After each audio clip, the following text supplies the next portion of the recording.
Here's something uncomfortable to think about. Most people don't lose money because they make bad financial decisions. They lose money because they make very comfortable ones. Not reckless, not stupid, just comfortable. Imagine a fairly normal situation in the US or Europe. You're earning around $4,500 a month before tax. After tax, maybe $3,200 lands in your account.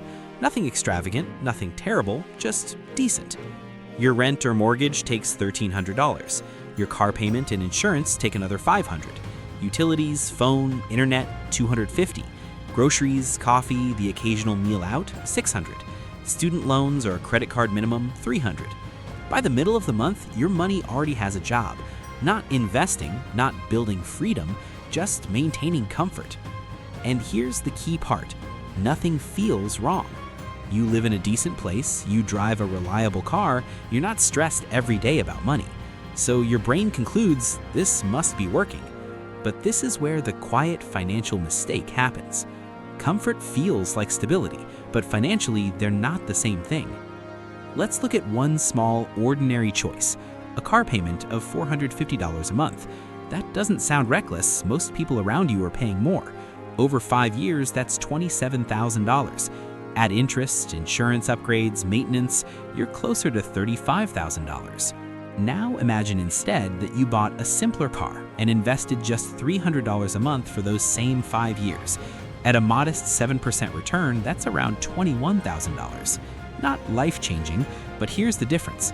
One scenario ends with a depreciating object worth maybe $8,000. The other ends with a growing asset that keeps working even after payments stop. The problem isn't the math. The problem is how comfort disguises cost. Psychologically, comfort does something very specific to us. It removes urgency.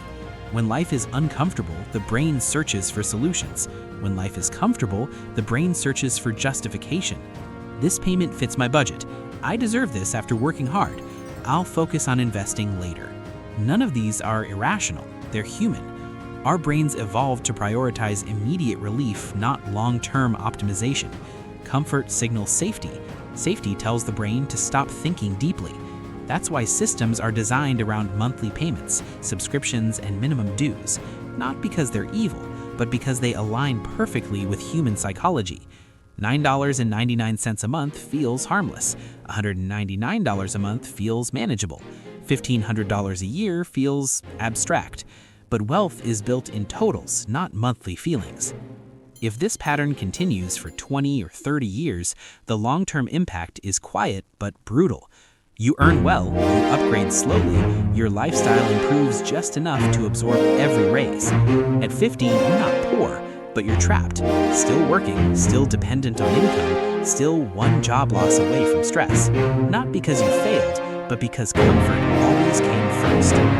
Financially intelligent people don't live uncomfortably forever. They just delay comfort more intentionally. They don't ask, can I afford this monthly? They ask, what does this delay? They see money less as a reward system and more as a tool for buying future options. A smaller apartment today buys flexibility